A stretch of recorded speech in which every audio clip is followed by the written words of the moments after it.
Hi, and welcome to day 9 of my 12 Days of Christmas series. And today I'm going to give you 10 ways to cope with difficult relatives during the holidays. Now, I am so thankful that my family members and we get along all year long as well as during the holiday season. So I don't have that problem, but I do know that every family is not necessarily a happy, cohesive family, especially when the holidays rolls around, because everybody has an opinion on everything.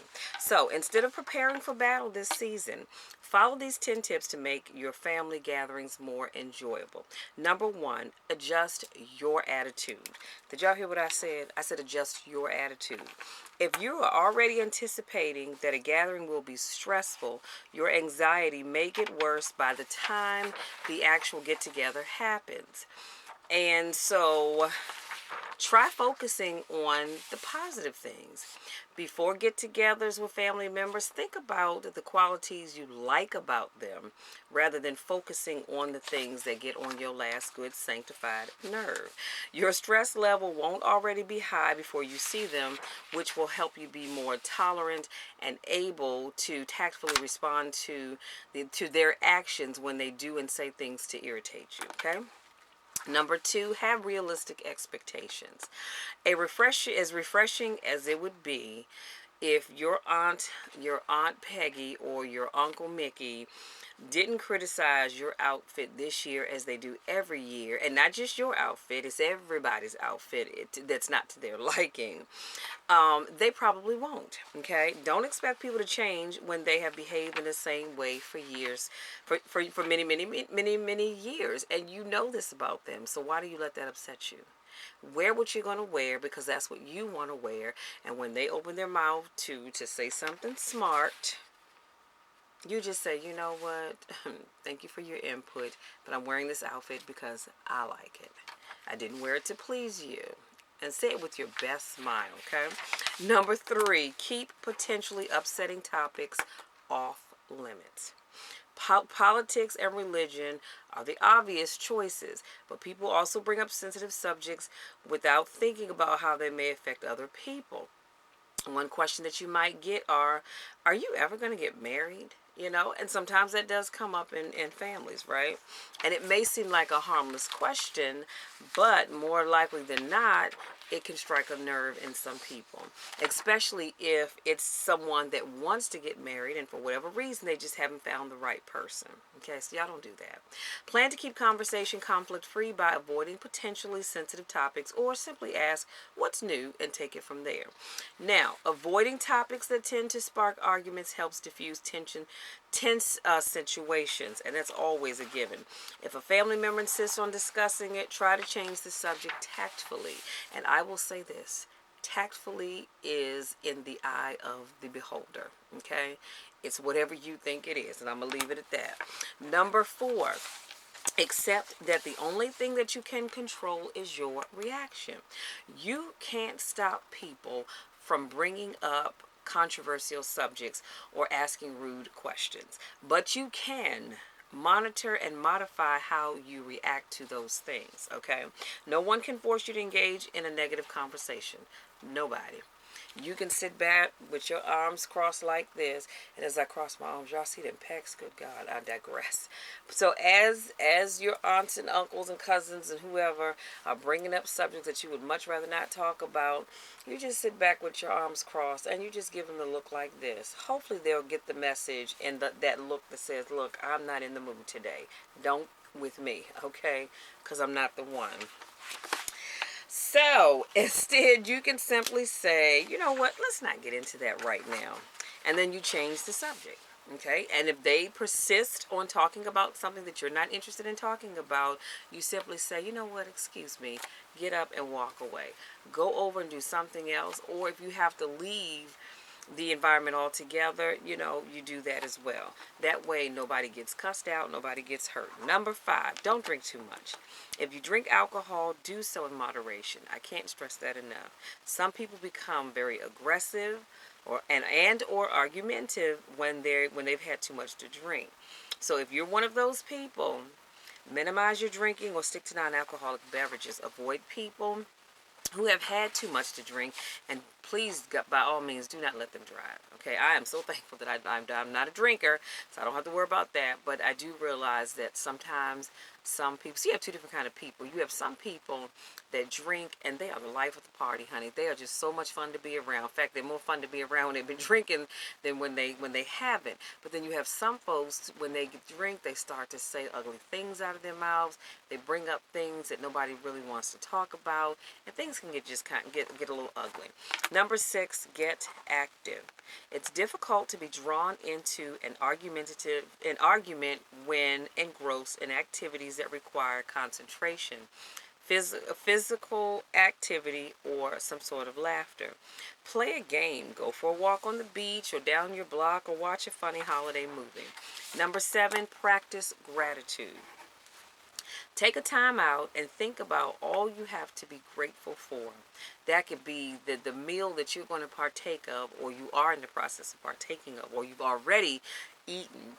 A warm home, good health, friends, family, just whatever you can think of that you are grateful for. Think about those things, because thinking about those things can kind of help take your mind off the fact that you have a couple of family members that are working your last good nerve.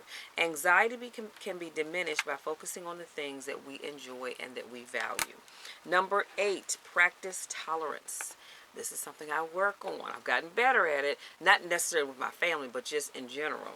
So we all do things that irritate other people. Let's just keep it real. While we complain about people irritating us, we do things that irritate other people, and we just probably are not aware of it. Some people are. Now, let's keep it real. Some people are, but most of us are not.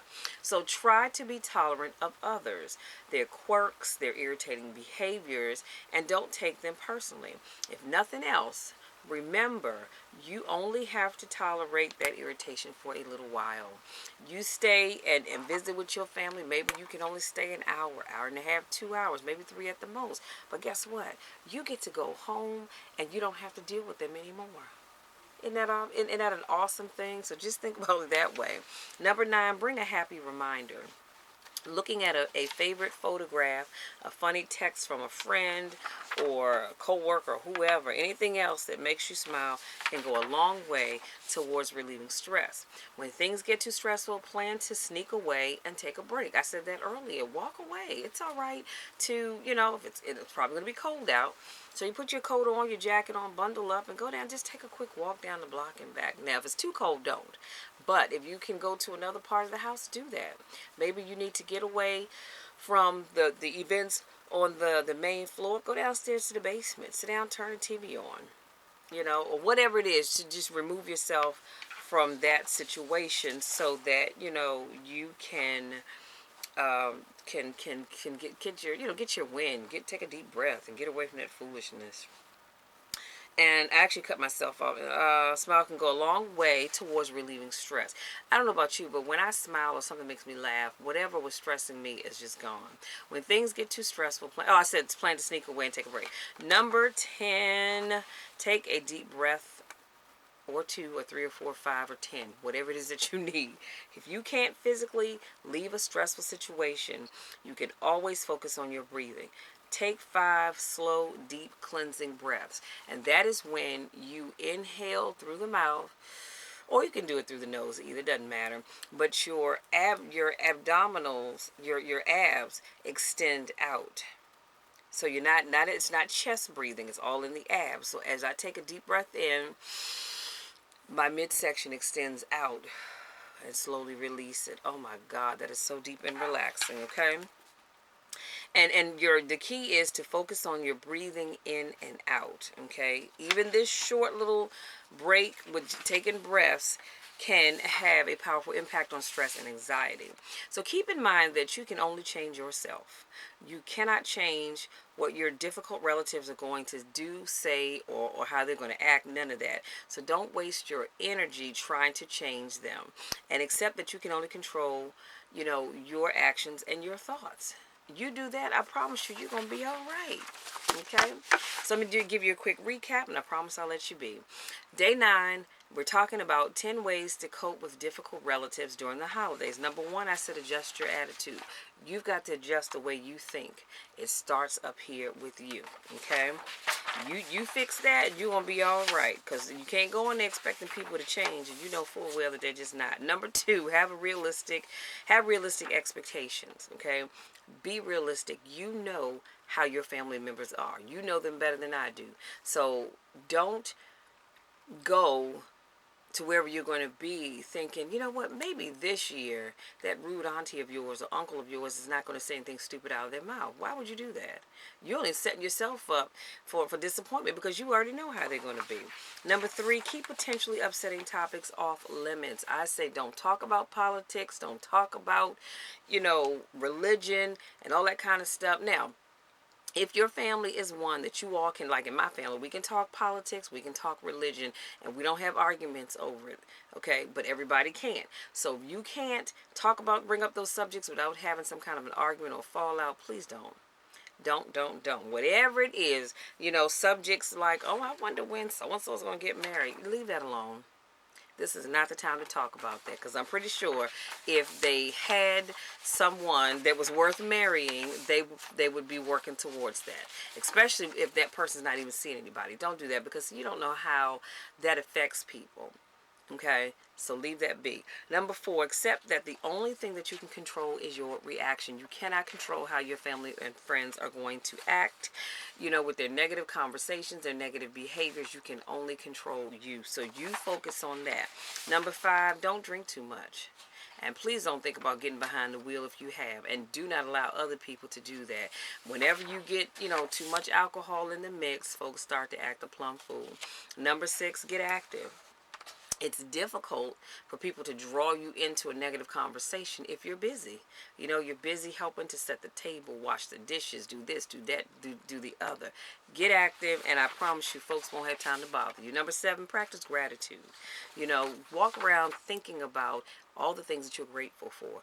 You should be grateful that the good Lord saw fit to wake you up in the morning. You know what I'm saying? That you have a roof over your head, or you have a family member that has a roof over their head, that they were gracious enough to open up the doors to other family, that you even have family. It's the sad part about it is this time of year, there are a lot of folks that have lost loved ones along the way, so they're not here this holiday season. So be thankful for those things. Number 8, practice tolerance. You've got to learn to tolerate people just a little bit, okay? Because people tolerate us all the time and we just don't know it. Number 9, bring a happy reminder. Your favorite photograph, a text, or something that can make you laugh, because, this can help take all that negative stuff off your mind. And number 10, take a deep breath. Or 5, I say take as many as you need to take, honey. Taking a deep cleansing breath, again, is where you take a nice deep breath in through your nose, in through your mouth if you prefer to do that. And you allow your stomach to extend out, and you slowly let that air out. I promise you, if you're feeling stressed, honey, it's going to go away just like that. And you do that as many times as you need to. Okay? That's all I have, you guys.